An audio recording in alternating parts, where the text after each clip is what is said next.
साथियों नमस्कार। पटना बिहार से मैं अमिताभ कुमार दास, आईपीएस 94 बैच, और आप देख रहे हैं मेरा अपना यूट्यूब चैनल दास बोले बिंदास। क्योंकि जब बुज़दिलों ने मुंह में दही जमा लिया हो तो दास का बिंदास बोलना जरूरी हो जाता है। साथियों, बिहार के 7वीं फेल मुख्यमंत्री सम्राट चौधरी की गर्दनी बाग में फंस गई। गर्दनी बाग पटना का धरना स्थल है, जहां हजारों लड़के और लड़कियां धरना प्रदर्शन कर रहे हैं। इस वीडियो को आखिर तक दिल थाम कर देखिए। साथियों, कहानी शुरू से शुरू करते हैं। अप्रैल 2026 में सम्राट चौधरी भाजपा आला कमान के आदेश पर बीजेपी हाई कमांड के हुक्म पर बिहार का मुख्यमंत्री बना, वजीर आला बना। सम्राट चौधरी के जो पूज्य पिता हैं, जो उनके वालिद हैं शकुनी चौधरी, एक जमाने में लालू राबड़ी के बहुत बड़े, आप कह सकते हैं, चमचे हुआ करते थे। लालू सरकार में भी मिनिस्टर थे और राबड़ी सरकार में भी। सम्राट चौधरी ने अपनी सियासत राष्ट्रीय जनता दल से ही शुरू की, हाथ में लालटेन पकड़ के शुरू की, और पहली बार वो राजद के टिकट पर ही विधायक चुने गए, एमएलए बने, और पहली बार मिनिस्टर भी राबड़ी सरकार में ही बने।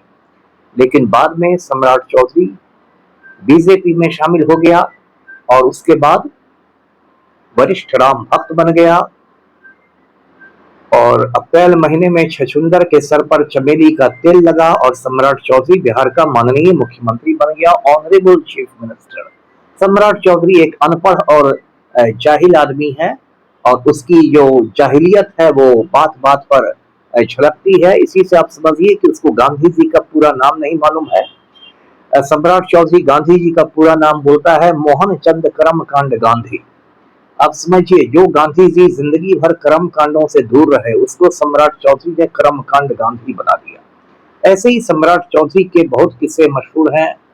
वो एफिडेविट को हाफिडेविट बोलता है, और पेनाल्टी को पेनाल्टी बोलता है, कर्पूरी ठाकुर को कपूरी ठाकुर, और पूरा हिंदुस्तान हंसता है कि बिहार, जिसकी पहचान एक ज्ञान की धरती के रूप में है, उस बिहार में ऐसा मूर्ख, ऐसा अनपढ़, ऐसा जाहिल आदमी मुख्यमंत्री बना हुआ है और बात बना रहा है।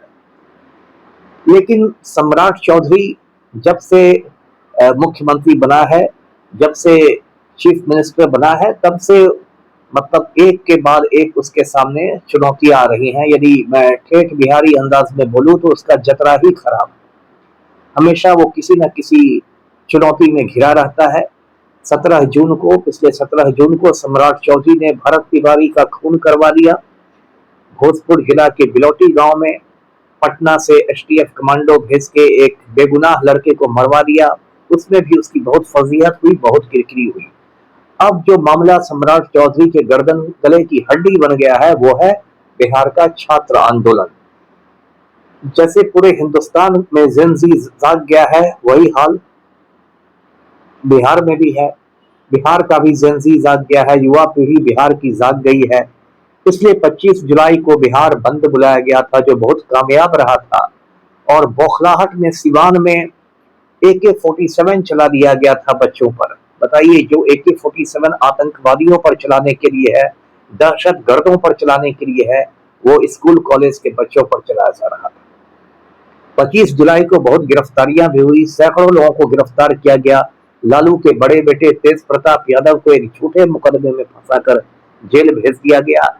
ये सब बहुत तमाशा हुआ। फिर नेहा बोरा पटना आई, जो आईसा की अध्यक्षा है, प्रेसिडेंट है, और नेहा बोरा के डर से फिर बिहार की हुकूमत ने सारे मुकदमे वापस लिए। अब जो गर्दनी बाग में आंदोलन चल रहा है, उसकी मुख्य मांग थी TRE-4 का विज्ञापन निकालना। TRE मतलब हुआ टीचर्स रिक्रूटमेंट एग्जाम, और उसका चौथा चरण, यानी कि शिक्षक भर्ती जो बिहार में चल रही है, उस भर्ती का चौथा चरण। ये आंदोलन जहां शुरू हुआ, कुछ घंटे के अंदर बिहार सरकार ने घबराकर उसका विज्ञापन निकाल दिया, एडवर्टीजमेंट निकाल दिया, और 32,388 पदों पर आवेदन मांगे गए, लोगों से कहा गया कि आप अप्लाई कीजिए, लेकिन इससे भी जो लड़के लड़कियां हैं वो खुश नहीं है। वो कहते हैं कि टीआरई 4 में किसी तरह की नेगेटिव मार्किंग नहीं होनी चाहिए, यानी नकारात्मक जो मार्किंग होती है, जो गलत जवाब पर नंबर काट लिए जाते हैं, वो नकारात्मक मार्किंग, नेगेटिव मार्किंग नहीं हो। दूसरी मांग है कि एकल परीक्षा हो, मतलब कई चरणों की परीक्षा नहीं, ये नहीं कि एक प्रारंभिक परीक्षा हो रही है फिर मुख्य परीक्षा हो रही है, ये कोई यूपीएससी बीपीएससी स्टाइल में नहीं हो। और ये दोनों मांगे जायज हैं, क्योंकि जब टीआरई 1, टीआरई 2 और टीआरई 3 में कई चरणों में परीक्षा नहीं हुई, एकल परीक्षा हुई, तो टीआरई 4 में भी एकल परीक्षा ही होनी चाहिए। साथियों, मैंने जो बिहार के शिक्षा मंत्री हैं, वजीर तालीम हैं, मिथिलेश तिवारी, उनका किस्सा आपको कई बार सुना है। मिथिलेश तिवारी बहुत बड़ा घोटालेबाज आदमी है और निगरानी विभाग ने, विजिलेंस डिपार्टमेंट ने इसको चार्जशीट किया हुआ है और कोर्ट में इसकी सुनवाई चल रही है। कायदे से इसको पटना के बेउर जेल में होना चाहिए था, लेकिन बिहार में कायदे से कोई काम होता नहीं है, तो ये बिहार का शिक्षा मंत्री बन गया, एजुकेशन मिनिस्टर बन गया है और छात्रों को बिल्कुल सड़क छाप गुंडे की तरह डराता रहता है कि लोग मेरा इस्तीफा मांग रहे हैं, लोग जानते नहीं हैं मैं कौन हूं। अरे तिवारी जी, इस दुनिया में सद्दाम हुसैन मिट्टी में मिल गया, कर्नल गद्दाफी मिट्टी में मिल गया, बड़े बड़े ताना हिटलर मिट्टी में मिल गया, बड़े बड़े तानाशाह मिट्टी में मिल गए, तो ये मिथिलेश तिवारी की क्या औकात है। लेकिन ये अपनी औकात भूल गया है और बच्चों को धमका रहा है। तो खैर, जनतंत्र में सबका इलाज होता है। अभी धर्मेंद्र प्रधान का दिल्ली में इलाज हुआ, मिथिलेश तिवारी का पटना में इलाज हो जाएगा। उसके बाद साथियों, उसी गर्दनी बाग धरना स्थल पर और भी कई तरह के प्रदर्शन हो रहे हैं। एक प्रदर्शन हो रहा है पीएचडी होल्डर्स का, जिन लोगों ने पीएचडी की है, क्योंकि अब बिहार में सहायक व्याख्याताओं की बहाली होने वाली है, असिस्टेंट प्रोफेसर्स की, और उसमें जो उम्र सीमा है 55 से घटा के 43 कर दी गई है, 55 से 43, और इसलिए उसमें बहुत सारे बच्चे जो है उनकी उम्र निकल रही है। और इसके अलावा एक और धरना गर्दनी बाग में ही चल रहा है। वो धरना है कि 70वीं बीपीएससी में जो धांधली हुई थी, बेईमानी हुई थी, उसकी वजह से 70वीं बीपीएससी की परीक्षा रद्द की जाए। साथियों, अभी जो जेनजी के आंदोलनकारी हैं, जो ये मूवमेंट चला रहे हैं, उनके हौसले बुलंद हैं, क्योंकि जंतर मंतर पर जो प्रोटेस्ट हुआ दिल्ली में, उसके बाद भारत सरकार के शिक्षा मंत्री को, एजुकेशन मिनिस्टर को, धर्मेंद्र प्रधान को इस्तीफा देना पड़ा। फिर झारखंड में जो आंदोलन हुआ रांची के जयपाल सिंह मुंडा स्टेडियम में, उसके बाद बच्चों की सारी मांगे झारखंड सरकार को माननी पड़ी। तो गर्दनी बाग के बच्चों का भी जोश पूरा है और उनका जो लीडर है, दिलीप कुमार नाम है, दरभंगा का ही रहने वाला है, कभी कभी मेरे यहाँ भी आता है, बहादुर लड़का है, लाठियां खाता रहता है सड़कों पर, जेल की हवा भी खाता है, लेकिन बहादुर आदमी है। उसने कहा है कि 21 अगस्त से वो अनशन शुरू करेगा, यानी परसों से, और उसकी भूख हड़ताल शुरू होगी, हंगर स्ट्राइक शुरू होगा। तो यदि दिलीप कुमार सच में भूख हड़ताल शुरू कर देता है, तो जिस तरह सोनम वांगचुक के भूख हड़ताल ने हिंदुस्तान को हिला दिया था, दिलीप कुमार के की भूख हड़ताल बिहार को हिला देगी। इसी तरह भी देवेंद्र नाथ महतो की भूख हड़ताल ने झारखंड को हिला दिया था।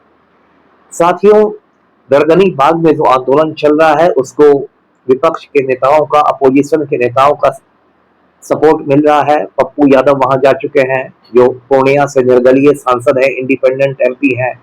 दीपांकर भट्टाचार्य जा चुके हैं, जो भाकपा माले के महासचिव हैं, सीपीआईएमएल के जनरल सेक्रेटरी हैं। विपक्ष के जो नेता है बिहार में, तेजस्वी यादव, वो जा चुके हैं। आने वाले दिनों में और भी लोग जाएंगे। मैं तो चाहूंगा कि जन स्वराज के जो लीडर हैं प्रशांत किशोर, वो भी जाके गर्दनी बाग में अपना सपोर्ट दें। और मैं ये भी चाहूंगा कि बाहर से भी, बिहार के बाहर से भी लोग आए। नेहा बोरा भी पहुंचे गर्दनी बाग में बच्चों का सपोर्ट करने के लिए। और ये जो है अभिजीत दीपके जो हैं, कॉकरोच जनता पार्टी के जो फाउंडर हैं, वो भी गर्दनी बाग में बच्चों का सपोर्ट करने आए। साथियों, गर्दनी बाग का मैं माहौल जो देख रहा था, तो मुझे लग रहा है कि कहीं ना कहीं 74 के आंदोलन जैसा माहौल बन रहा है। तो मालूम होगा 1974 में, 1974 में बिहार के इतिहास का सबसे बड़ा छात्र आंदोलन हुआ था, जिसका नेतृत्व जयप्रकाश नारायण ने किया था, जेपी ने किया था। मुझे याद भी याद है, मैं तो छोटा बच्चा हुआ करता था, बेगूसराय में रहता था। लेकिन हम लोग भी आंदोलन की खबरें रेडियो पर सुनते थे, जुलूस देखते थे, सभाएं देखते थे, तो काफी जोश आता था। उन दिनों काफी नारा चलता था, संपूर्ण क्रांति का नारा है, भावी इतिहास हमारा है। और ये बहुत बड़ा जेपी मूवमेंट था बिहार में, जिसने इंदिरा गांधी की कुर्सी हिला दी थी। बाद में उस आंदोलन को कुचलने के लिए 1975 में इंदिरा गांधी ने इमरजेंसी लगा दी, आपातकाल लगा दिया, जेपी को जेल में डाल दिया गया। तब भी वो बहुत कामयाब आंदोलन रहा। तो अभी गर्दनी बाग में जो कुछ हो रहा है, उससे 74 की याद मुझे आ रही है। और अभी जब मैं ये रिकॉर्ड कर रहा हूँ वीडियो, तो अभी आरजेडी का, राष्ट्रीय जनता दल का राजभवन मार्च हो रहा है। यानी कि गवर्नर का जो आवास होता है, जिसको पहले राजभवन कहते थे, अब लोक भवन कहा जाता है, वहां राष्ट्रीय जनता दल के लोग तेजस्वी यादव की रहनुमाई में मार्च कर रहे हैं। उसमें आरजेडी के तमाम एमपी हैं, तमाम एमएलएज हैं, एमएलसीज हैं, और आम कार्यकर्ता भी हैं, आम कारकुन भी हैं। और ये हजारों की भीड़ तिरंगा झंडा देके, देश का राष्ट्र ध्वज देके, कौमी परचम लेकर लोक भवन की ओर बढ़ रही है। और पटना पुलिस की हालत खराब हो गई है, उनको रोकने में जगह जगह बैरिकेडिंग टूटती जा रही है। तो साथियों, ये जो कुछ चल रहा है बिहार में, ये सम्राट चौधरी के लिए, हमारे 7वीं फेल मुख्यमंत्री के लिए खतरे की घंटी है।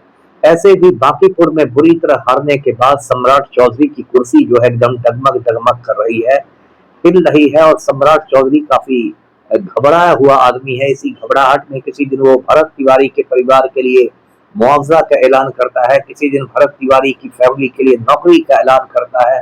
वो सारे जतन लगा रहा है कि उसकी कुर्सी बची रहे। लेकिन इस बात की काफी ज्यादा संभावना है कि सम्राट चौधरी की कुर्सी जाएगी और नित्यानंद राय, जो अभी यूनियन मिनिस्टर है, केंद्रीय मंत्री है, वो बिहार का अगला चीफ मिनिस्टर होगा। तो साथियों, गर्दनी बाग में सम्राट चौधरी की गर्दन फंस गई है। देखिए सम्राट चौधरी अपनी गर्दन कब तक छोड़ा पाता है। वीडियो को लाइक कीजिए, शेयर कीजिए, चैनल को सब्सक्राइब कीजिए। धन्यवाद।